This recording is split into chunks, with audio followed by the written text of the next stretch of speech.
Yes, আমি এতক্ষণ just নাচছিলাম। সত্যি কথা, আমি জাস্ট এতক্ষণ নাচছিলাম ঘরের মধ্যে। Spain euro cup champion. 12 বছর 2012 সাল, তখন স্কুলে পড়ি। তখন খেলা দেখার জন্য অধীর আগ্রহে অপেক্ষা করতাম। বাড়ির লোকের পারমিশন চাইতাম যে প্লিজ খেলাটা দেখতে দাও, প্লিজ আজকে রাত জাগতে দাও, আজকে স্পেনের ম্যাচ রয়েছে। অ্যাট লাস্ট 12 বছর পর আজ দাঁড়িয়ে আমি এই স্পেনের জয় নিয়ে ভিডিও বানাচ্ছি। আমার কোনো ভাষা নেই, স্পেনের এই জয় সেলিব্রেট করার কোনো ভাষা আমার কাছে নেই, এবং স্পেনের এই জয়টাকে বর্ণনা করার কোনো ভাষা আমার কাছে নেই। 2012 পর 2024 সালের ইউরো কাপ চ্যাম্পিয়ন স্পেন। এই আমি যদি আজকে স্পেনের সাপোর্টার না হতাম, তাহলে আমি ভিডিওটা হ্যারি কেনকে দিয়ে শুরু করতাম। এমন একজন প্লেয়ার যিনি সবকিছু জিতেছেন, একজন ইন্ডিভিজুয়াল ফুটবলার হিসেবে, কিন্তু দলগত ট্রফি নেই তার কাছে। কিন্তু বিশ্বাস করুন, এই স্পেন দলটা জাস্ট আমার এই ভিডিওর টপিকটাই বদলে দিল। এই ভিডিওর যে আমি জানি না কিভাবে বর্ণনা করব স্পেনের এই জয়টাকে। দারুণ জয়, দারুণ জয়। বহুদিন অপেক্ষা করেছি। স্পেনের একাধিক হার দেখেছি, একাধিক হার, পরের পর টুর্নামেন্টে টাই ব্রেকারে পরাজয়, কিন্তু সবকিছু সব আমি মেনে নেব। কিন্তু তা সত্ত্বেও একটা ম্যাচ আমি যে ম্যাচটা কোনোদিনও ভুলতে পারবো না, এমনটা বলা যেতেই পারে। লামিনের হাতে কিছু একটা ট্রফি তুলে দেওয়া হচ্ছে, সম্ভবত ইউরোর সেরা প্লেয়ার হিসেবে বা বেস্ট ইয়ং প্লেয়ার, কিছু একটা তো দেওয়া হচ্ছে, পরে সেটা দেখছি। যাই হোক, একটা ম্যাচ যেটা আমি কোনোদিনও ভুলতে পারবো না, সেই ম্যাচটা আমি সচক্ষে দেখেছিলাম ফুটবল মাঠে বসে। সেই ম্যাচটা ছিল স্পেন বনাম ইংল্যান্ড, ঠিক যে ম্যাচটা আজকে হলো। তবে সেই ম্যাচটা স্পেন এবং ইংল্যান্ডের সিনিয়র টিমের মধ্যে ছিল না, সেটা ছিল আন্ডার-17 ওয়ার্ল্ড কাপ, যেটা ভারতের মাঠে আয়োজিত হয়েছিল এবং যার ফাইনাল ম্যাচটা আয়োজিত হয়েছিল যুব ভারতীতে। সেদিন একেবারে স্পেনকে একদম সাপোর্ট করবো, একদম জান প্রাণ লাগিয়ে দেবো, এই মনোভাব নিয়ে সেদিনকে মাঠে গেছিলাম। স্পেনের একটা জার্সি কিনেছিলাম তার আগে, এবং তার সঙ্গে মুখে স্পেনের যে লাল হলুদ পতাকা সেটা পর্যন্ত এঁকে নিয়েছিলাম। সেটা 2017 সাল।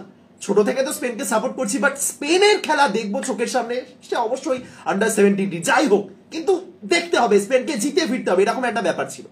2-0 গোলে স্পেন এগিয়েও গেছিল, তারপরে 5টা গোল খেয়েছিল স্পেন। 2-0 থেকে সেদিনকে 2-5 হেরে ফিরেছিলাম। সেটা একটা খুব কষ্টের দিন ছিল আমার কাছে। বিশ্বাস করুন, একজন ফুটবল সাপোর্টার হিসেবে বা একজন স্পেনের সাপোর্টার হিসেবে সেই দিনটা আমার খুব একটা কষ্টের দিন। জাস্ট এইটুকুনি ভেবেছিলাম যে কোনো একটা ফাইনালে স্পেন যদি ইংল্যান্ডকে হারাতে পারে, এবং এর চেয়ে বেটার অপরচুনিটি আর কি হতে পারে, এর চেয়ে বড় মঞ্চ আর কি হতে পারে। ইংল্যান্ডকে হারিয়ে euro cup champion Spain football দল। এখনো ট্রফি দেওয়া শুরু হয়নি। ছোট্ট করে কিছু বলি ম্যাচটা সম্পর্কে। অ্যাকচুয়ালি আমি জানি না ম্যাচটা কিভাবে বর্ণনা করবো, এইরকম সিচুয়েশনে না একটু বেশি আবেগ যখন চলে আসে, ব্যাপারটা ঠিক মতো এক্সপ্লেন করা যায় না, বাট স্টিল আমি করতে চাই।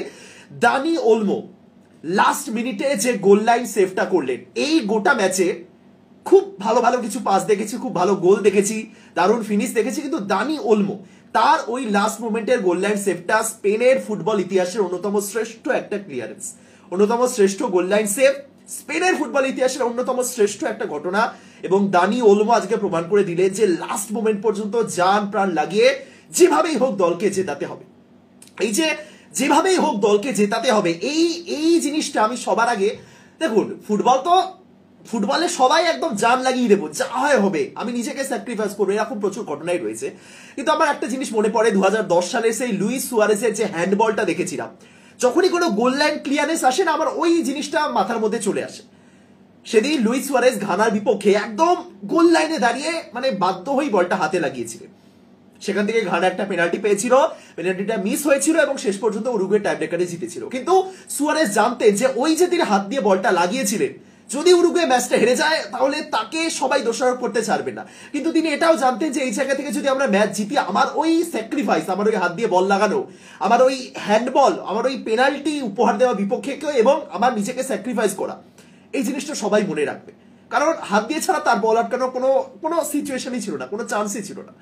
সুতরাং যখনই কোনো গোল লাইন সেভ হয়, আমার লুইস সুয়ারেজের কথা মনে পড়ে। বাট আজকে দানি ওলমোর কাছে সুযোগ ছিল, এবং যে গোল লাইন সেভটা দিলেন, স্পেনের ফুটবল ইতিহাসের অন্যতম শ্রেষ্ঠ একটা গোল লাইন সেভ, দারুণ। দানি ওলমো যে শুধু ওই কাজটা করেছেন এমনটা নয়, লোকজন প্রথম যে গোলটা হয়েছে সেই গোলের সময়তে কিন্তু দানি ওলমোর যে পজিশন, যে জায়গা থেকে তিনি বলটা লিভ করেছিলেন নিকো উইলিয়ামসের জন্য, সেই জিনিসটা খেয়াল করেননি। লামিন বলটা পাস তো বাড়ালে, অ্যাসিস্ট লামিনের নামটা রইল, গোলদাতা হিসেবে নামটা রইল নিকো উইলিয়ামসের, কিন্তু মাঝখান থেকে দানি ওলমো যে ভূমিকাটা পালন করলেন সেটা কিন্তু ফার্স্ট গোলের সময় অনেকে ইগনোর করে গেছে বা দেখেনি, বা দানি ওলমোকে নিয়ে সেরকম কিছু আলোচনা হয়নি, কারণ কিছুক্ষণ পরেই দানি ওলমো একটা গোলের চান্স মিস করেছেন। কি হয়েছে আপনারা যদি আবারও ম্যাচটা দেখেন, হাইলাইটসটা দেখেন, প্রথম গোলটা আবারও দেখুন, ডান দিক থেকে লামিন ইয়ামাল তিনি বলটা নিয়ে ঢুকছিলেন। দেখো তিনজনেরই সমান কৃতিত্ব রয়েছে, তিনজনকে আমি কৃতিত্ব দেবো। ডান দিক থেকে লামিন তিনি বলটা নিয়ে ঢুকছিলেন, ঠিক আছে, এবং লামিন ইয়ামাল সেই যে গোলটা দিয়েছিলেন মনে আছে, একদম সামনে ডিফেন্ডারকে রেখে একটা শর্ট কার্ল হয়ে বলটা গোলে ঢুকে গেল, ঠিক সেই যে জিনিসটা তিনি করেছিলেন, ইংল্যান্ডের ডিফেন্ডার যারা তাদের মাথাতে ওই জিনিসটা ঘুরছে যে লামিন তিনি বক্সের বাইরে থেকে ওরকম দূরপাল্লার শট নিতে পারেন এবং তার বলে যথেষ্ট কার্ভ হয়, এবং ওই জায়গা থেকে তিনি ঠিক ওইভাবেই বক্সের মধ্যে ঢুকছিলেন, ডান দিক থেকে ঢুকছিলেন এবং হঠাৎ করে একটু বাঁদিকে চলে এলেন। তার কাছে তিনজন ডিফেন্ডার ছিলেন সেই সময়, কিন্তু কেউই তাকে পুরোপুরি একদম চার্জ করেনি, কেউই কিন্তু ফাইনাল ট্যাকলের জন্য তার কাছে যায়নি। কিন্তু যখনই লামিন দুপা ঢুকে আরেকটু ভিতরে এলেন তখন তিনজন তাকে ক্লোজিং করে নিলেন, সুতরাং তিনজন লামিনকে ধরে নিয়েছে, ওই জায়গাতে লামিন হয়ে গেছে 1:3। অপর দিক থেকে ডানি ওলমো তিনি মাঝখান থেকে ঢুকছিলেন, তার সঙ্গে আরেকজন ডিফেন্ডার ছিলেন, কিন্তু তিনিও পুরোপুরি ডানি ওলমোকে ক্লোজিং করতে পারেননি, তিনি একটু ডিস্টেন্সে ছিলেন, এবং একদম বাঁদিক থেকে ঢুকছিলেন নিকো উইলিয়ামস, মাঝখান থেকে ডানি ওলমো তিনি যাচ্ছিলেন, তার সাথে আরেকজন ডিফেন্ডার লেগেছিলেন কিন্তু একটু দূরে। লামিন তিনি ওই দুপা ঢুকেই তিনজন ডিফেন্ডারকে নিজের মধ্যে করে নিয়েছিলেন এবং সেই দিক থেকে একদম বাঁদিকে ফাঁকা চলে এসেছিলেন নিকো উইলিয়ামস। তিনজনই তাদের পজিশনিং সেন্সটা এত ভালো ওই জায়গা থেকে বোঝা গেল, এবং লামিন তারপরে যেটা ইংল্যান্ডের ডিফেন্ডাররা ভেবেছিলেন যে এই জায়গা থেকে একটা শট আসতে পারে, যেটা লামিন করতে পারে, লামিন সেটা করলেন না, লামিন জাস্ট বলটা বাড়িয়ে দিলেন ডানি ওলমোর উদ্দেশ্যে। আবারও আমি বলছি আপনারা অ্যাসিস্টটা দেখুন, লামিন যে একদম নিকো উইলিয়ামসের জন্যই বলটা দিয়েছেন এমনটা নয়, সেটাই যদি হতো তিনি কিন্তু বলটা হাওয়ায় ভাসাতে, তিনি বলটা গ্রাউন্ডে দিয়েছেন, 5টা গ্রাউন্ডেড ছিল এবং তার মেনলি তার টার্গেটটা ছিল দানি ওলমো।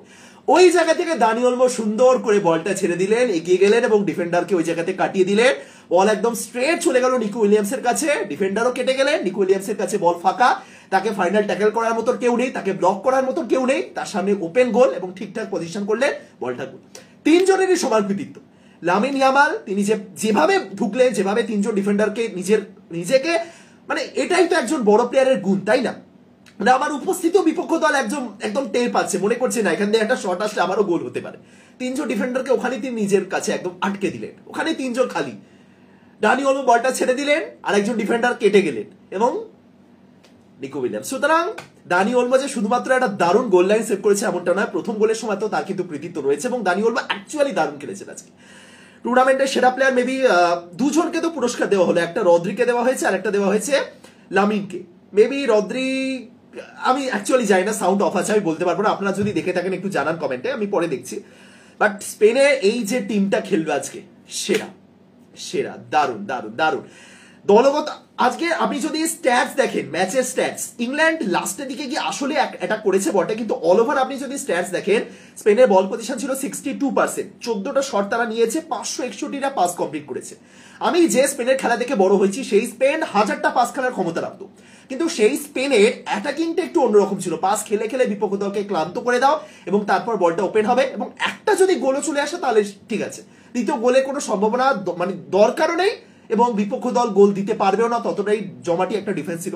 কিন্তু এই স্পেন এক পিছিয়ে যাওয়ার পর যে কাউন্টার অ্যাটাকগুলো করছে, শুধু আজকের বলে না, আগের দিন মিকেল মেরিনো তিনি গোল দিয়েছে, আজকে লাস্ট মোমেন্টে এসে একটা গোল দিয়ে বেরিয়ে গেলেন আরেকজন পরিবর্তন প্লেয়ার ওয়েটজাবাল। সুতরাং এই জিনিসগুলো স্পেনের মধ্যে অ্যাকচুয়ালি মিসিং ছিল। স্পেনের 2010-12 টিমটা সাবস্টিটিউট প্লেয়ার কখন আসবে, কখন একজন সুপার সাব হিসেবে এসে গোল দেবে, সেই জিনিসটা স্পেনকে নির্ভর করতে হতো না। স্পেন ঠিক সময় একটা গোল দিয়ে দিত এবং একজন গোল দিতেনি। ডেভিড ভিয়া দুর্দান্ত গোল স্কোরিং অ্যাবিলিটি ছিল তার মধ্যে, ইভেন কার্লোস পুলের মতন ডিফেন্ডারও ঠিক সময় গোল বার করেছেন।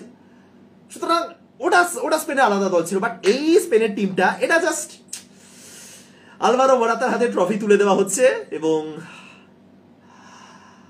বহুদিন অপেক্ষা করেছি। আগের বছর যখন নেশনস লিগে স্পেন চ্যাম্পিয়ন হলো, তখন আমি ভেবেছিলাম যে নেশনস লিগ তো হলো, বাট বড় টুর্নামেন্টে কবে জিতবো, বড় ট্রফি কবে আসবে।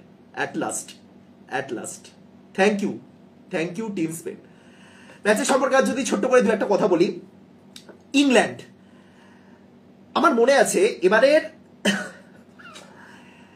এবারের ইউরো কাপ শুরু হওয়ার আগে একটা পোস্ট আমি সোশ্যাল মিডিয়াতে দেখেছিলাম ফেসবুকে, সেখানে ইংল্যান্ডের 6জন প্লেয়ারের ছবি দেওয়া ছিল। Harry Kane, Jude Bellingham, Cole Palmer, Phil Foden, Declan Rice আর বুকায়ো সাকা, এই 6জনের ছবি দেওয়া ছিল, ঠিক আছে। এবং ক্যাপশনে দেওয়া ছিল যে এই ইংল্যান্ড দলটাকে কে আটকাবে ইউরো কাপ জয়ের থেকে।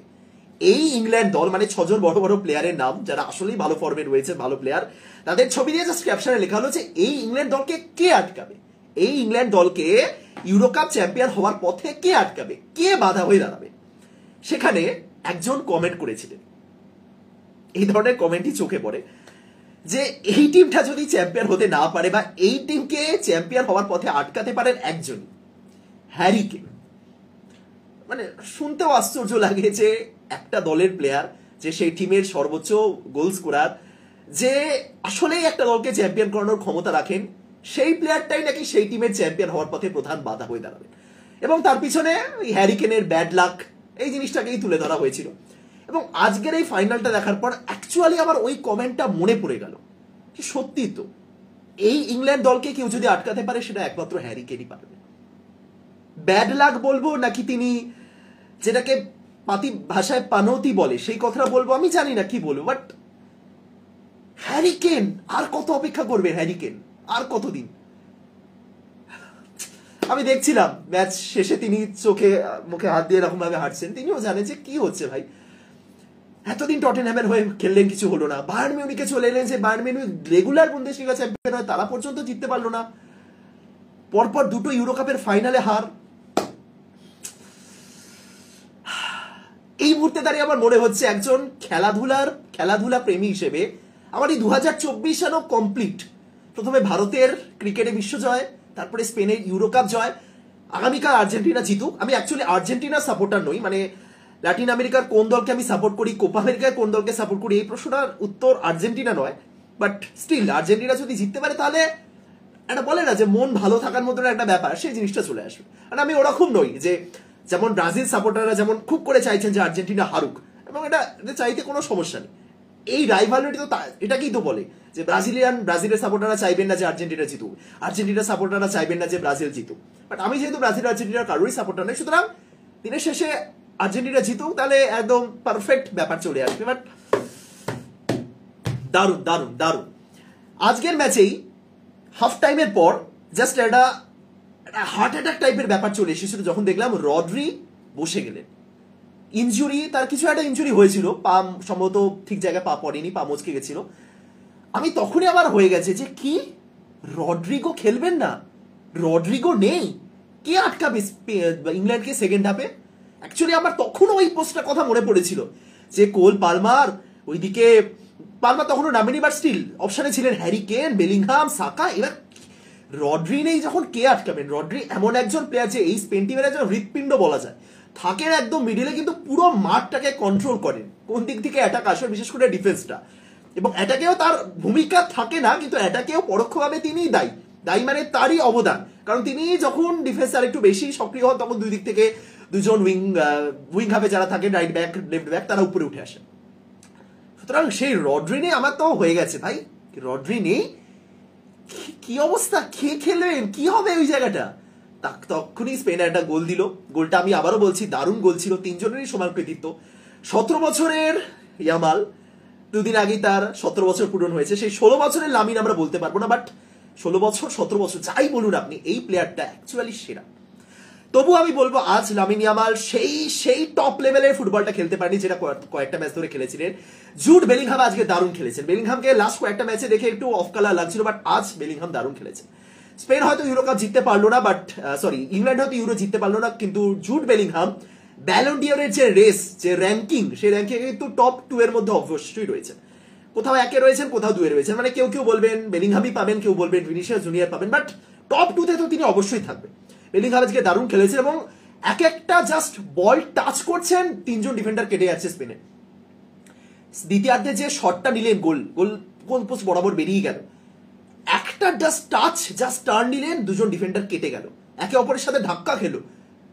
মানে অ্যাকচুয়ালি বেলিংহাম আজকে ভালো খেলেছে এবং বেলিংহাম একাধিকবার লামিন ইয়ামালকে কিন্তু বোতলবন্দি বলা যাবে না, দুজনের পজিশন কোলাইড করেনি, বাট মনে হচ্ছিল যে না, বেলিংহাম আজকে বেরিয়ে যাচ্ছেন, কিন্তু স্টিল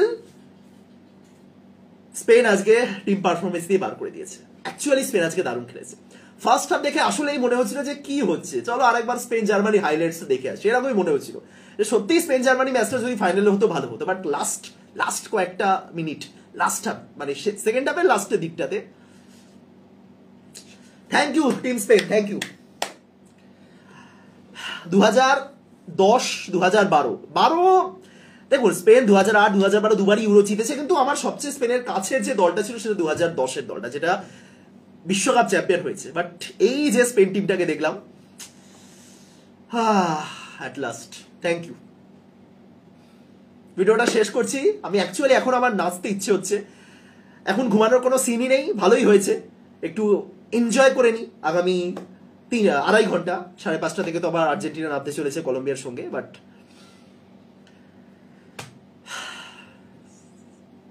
ভিডিওটা শেষ করছি, আশা করি সবাই ভালো আছেন। দেখা হচ্ছে সকালে, তাদের সবাইকে টাটা, এবং যান ঘুমিয়ে নিন, সকালে আবার ম্যাচ দেখতে হবে।